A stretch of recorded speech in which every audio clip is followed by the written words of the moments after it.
নমস্কার, Arpita village food থেকে সকলকে স্বাগত জানাই। আজকে রান্না করব নিরামিষ এঁচড় আলুর তরকারি। আর এই তরকারিটা এতটাই সুস্বাদু হয় যে মাছ মাংস খাওয়া ভুলে যাবেন। একবার এই পদ্ধতিতে রান্না করে দেখতে পারেন। আর আমি খুব সহজ পদ্ধতিতে রান্না করে আপনাদের সঙ্গে শেয়ার করব। দেখুন, একটা ছোট সাইজের এঁচড় নিয়েছি। আর এঁচড়টা কাটার আগে দেখুন, আমি মেঝেতে একটা পেপার বিছিয়ে নিয়েছি, তাতে করে কাটার পরে যে এঁচড়ের আটাটা আছে সেটা আর মেঝেতে লাগবে না। এঁচড়টা কাটার আগে আমি হাতে ভালো করে তেল মেখে নিয়েছি, আর বটিতেও ভালো করে তেল লাগিয়ে নিয়েছি, তাতে করে আঠাটাও বটিতে লাগবে না। এঁচড়টা আমি মাঝে মাঝে কেটে নিয়েছি। এবারে আমি 4 ভাগ করে এঁচড়টা কেটে নেব।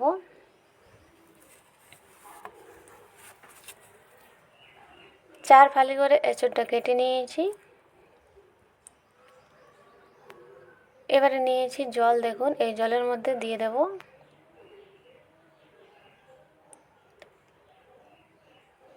চার ফালি এঁচড়ে আমি জলের মধ্যে দিয়ে দিয়েছি, এতে করে আটাটা কাটার সময় লাগবে না। আর জলে দিয়ে আমি বেশিক্ষণ রাখবো না, একটু রাখলেই হয়ে যাবে। তারপরে জল থেকে তুলে কেটে নেব। এবারে আমি এঁচড়টার খোসাটা ছাড়িয়ে কেটে নেব। আর এঁচড়টা আমি ছোট ছোট করে কাটবো। আর মাঝে দেখুন একটু শক্ত অংশ আছে, সেটা ফেলে দেব।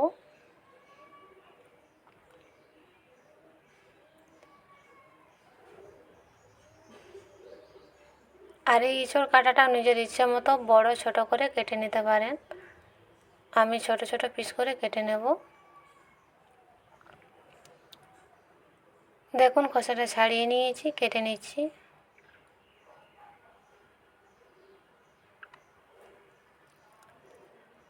আর এই কাটার সময় যদি হাতে আঠা লাগে তাহলে একটু তেল লাগিয়ে কেটে নিলেই হয়ে যাবে, তাতে করে আঠা লাগবে না হাতেও আর বটিতেও।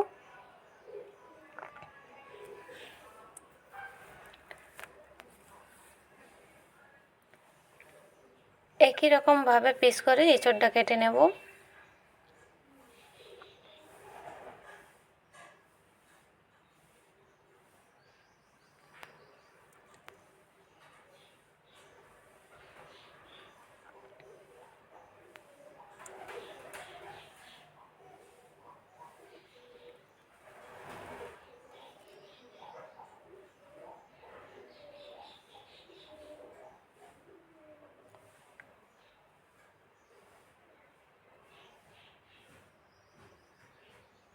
দেখুন, সব এঁচড় আমার পিস করে কাটা হয়ে গেছে।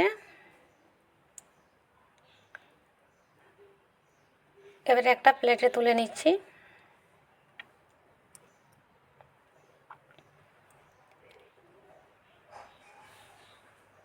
খুব ভালোভাবে ধুয়ে নেব। এঁচড়টা আমি ধুয়ে নিয়ে চলে এসেছি। সঙ্গে নিয়েছি আলু, আর আলুটা ঠিক এঁচড়টার মতো করে কেটে নিয়েছি। দেখুন, একই সাইজের কেটেছি। আর আমি সমান সমান এঁচড় আর আলু নিয়েছি। আর এখানে মশলার জন্য নিয়েছি গরম মশলা, জিরা, হলুদ আর ঝালের জন্য কাঁচা লঙ্কা। উনুন ধরিয়ে কড়াই বসিয়ে দিয়েছি। দিয়ে দিলাম জল। এঁচড়টা আমি সেদ্ধ করে নেব। আলুগুলো সেদ্ধ করব না, শুধু এঁচড়টাই সেদ্ধ করব। এঁচড় দিয়ে দিচ্ছি।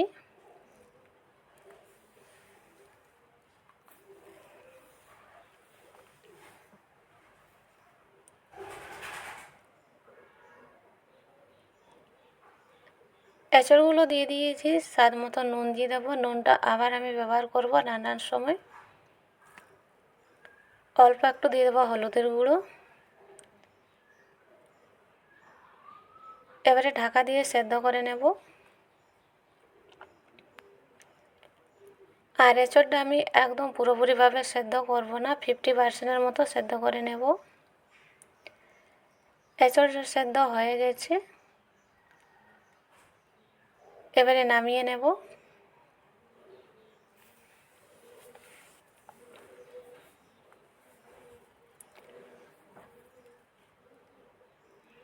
এঁচড়টা নামিয়ে নিয়েছি। দেখুন, এবারে রান্না করব। রান্নার জন্য কড়াইয়ে দিয়ে দিচ্ছি তেল। তেলটা আমি একটু বেশি করে দিচ্ছি, আপনারা চাইলে তেলের পরিমাণটা বাড়িয়ে কমিয়ে নিতে পারেন। তেল খুব ভালোভাবে গরম হয়ে গেছে, ফোড়নের জন্য দিয়ে দেবো জিরা, দিয়ে দেবো তেজপাতা, শুকনো লঙ্কা,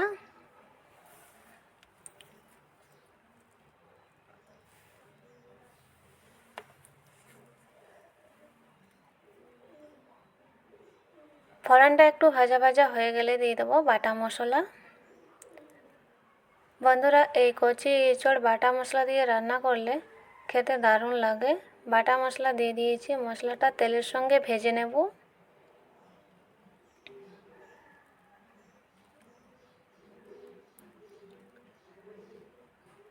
1 চামচ দিয়ে দেব ধনের গুঁড়ো,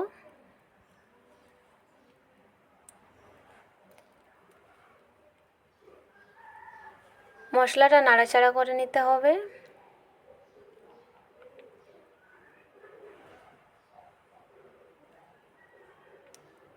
কাঠের উনুনে রান্না করলে একটুতেই জালটা বেশি হয়ে যায়, আবার একটুতেই কম হয়ে যায়। একটু জালটা বেশি হয়ে গেছিলো। আর এখানে আমি বাড়ির গাঁঠি হলুদ ব্যবহার করেছি, সেই জন্য কালারটা ভালোভাবে আসেনি। সেদ্ধ করে রাখা এঁচড়গুলো দিয়ে দিয়েছি, সঙ্গে আলু দিয়ে দিয়েছি।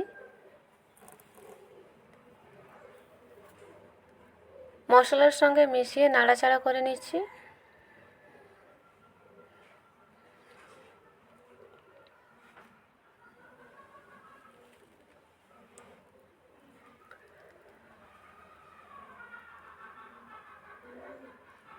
ভালো করে নাড়াচাড়া করে নিয়েছি। এঁচড়টা সেদ্ধ করার সময় আমি নুন দিয়েছিলাম, আবার দিয়ে দেবো নুন। আর নুনের আন্দাজটা বুঝে দিয়ে দিতে হবে, না হলে বেশি হয়ে যাবে।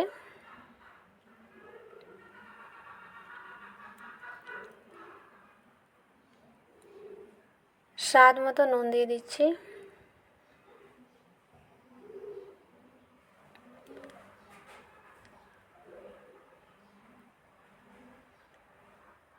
কড়াইয়ে মশলাটা লেগে যাচ্ছে, অল্প জল দিয়ে কষে নেব।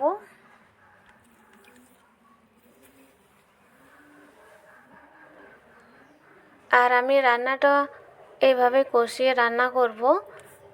এঁচড়টা আমি সেদ্ধ করে নিয়েছিলাম অর্ধেকটা, আর এইভাবে নাড়াচাড়া করে কষিয়ে অর্ধেকটা সেদ্ধ হয়ে যাবে, আর বাকিটা জল দিয়ে দেব, তখন ভালোভাবে সেদ্ধ হয়ে যাবে।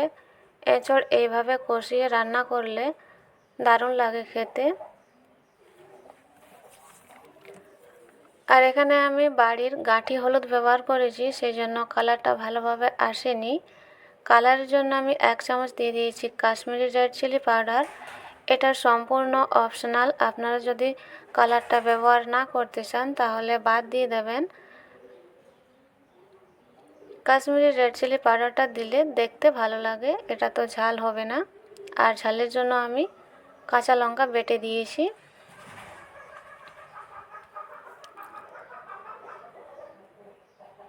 কাশ্মীরি রেড চিলি পাউডারটা দেওয়ার পরে নাড়াচাড়া করে আবার আমি একটু সময় নিয়ে ভালোভাবে কষিয়ে নেব।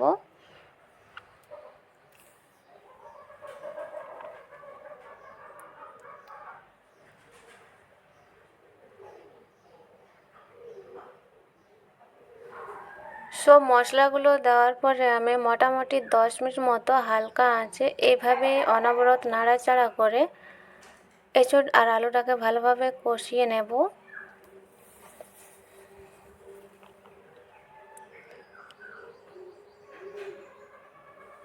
এইভাবে যত কষাবেন কালারটা খুব সুন্দর আসবে আর খেতেও ভালো লাগবে। একটু সময় নিয়ে রান্নাটা করে নিতে হবে।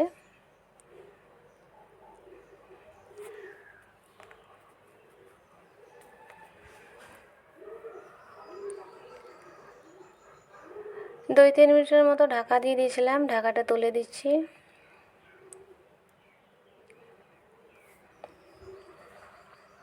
বন্ধুরা, নাড়িয়ে চাড়িয়ে আমি কষিয়ে নিয়েছি, আর প্রায় আলু আর এঁচড়টা 90% মতো সেদ্ধ হয়ে গেছে।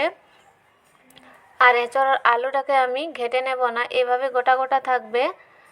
এবারে আমি ঝালের জন্য দিয়ে দিচ্ছি কয়েকটা কাঁচা লঙ্কা, আর লঙ্কাটাকে আমি মাঝে মাঝে চিড়ে নিয়েছি। এটা সম্পূর্ণ অপশনাল, যে যেমন ঝাল খাবে সে অনুসারে দিতে হবে। অনেকেই ঝাল বেশি খায়, আবার অনেকেই কম খায়।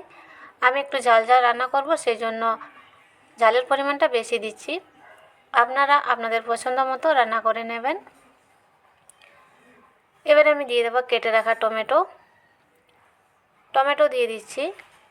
নিরামিষ তরকারির জন্য এঁচড় আর আলুটার সঙ্গে খুব সুন্দরভাবে টমেটোটা মিশবে, সেই জন্য টমেটো দিচ্ছি, আর খেতেও ভালো লাগবে। আর টমেটোটাও সেদ্ধ হতে বেশি সময় লাগবে না। টমেটোটাও একটু নাড়াচাড়া করে কষিয়ে নেব, তাহলে নরম হয়ে আসবে। আর এটা দেশি টমেটো।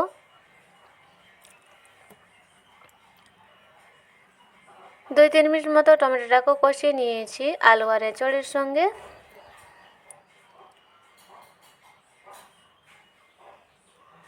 এবারে আমি জল দিয়ে দিচ্ছি।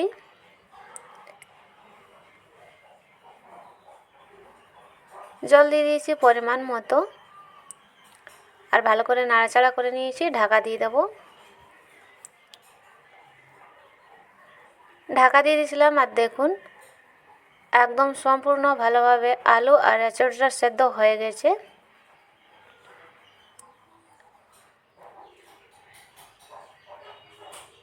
দিয়ে দেবো বেটে রাখা গরম মশলা। গরম মশলা দিয়ে দিচ্ছি। দিয়ে দেবো ধনেপাতা কুচি। গরম মশলা আর ধনেপাতাটা দেওয়ার পরে নাড়াচাড়া করব। নাড়াচাড়া করে নিয়েছি। 2 থেকে 3 মিনিটের মতো ঢাকা দেবো, বেশি ঢাকা দেব না। তারপরে ঢাকাটা তুলে দেব। 2-3 মিনিট হয়ে গেছে, ঢাকাটা তুলে দিয়েছি। মাংসর সাথে এঁচড় রান্না হয়ে গেছে, এবারে নামিয়ে নিতে হবে।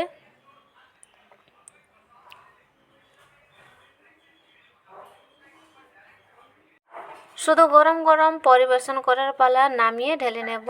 দেখুন নামিয়ে ঢেলে নিয়েছি। বন্ধুরা, মাংসর সাথে এঁচড় রান্না হয়ে গেছে। এখন এঁচড়ের সিজন চলছে। আপনারা বাড়িতে এভাবে একবার রান্না করে খেয়ে দেখতে পারেন। আর আমি সম্পূর্ণ নিরামিষভাবে আপনাদেরকে রান্না করে দেখিয়ে দিলাম। আজকের ভিডিওটি আমার ভালো লাগলে লাইক করবেন, শেয়ার করবেন, আমার চ্যানেলটা সাবস্ক্রাইব করে আমার পাশে থাকবেন। দেখা হবে অন্য কোনো ভিডিওতে। ভালো থাকবেন।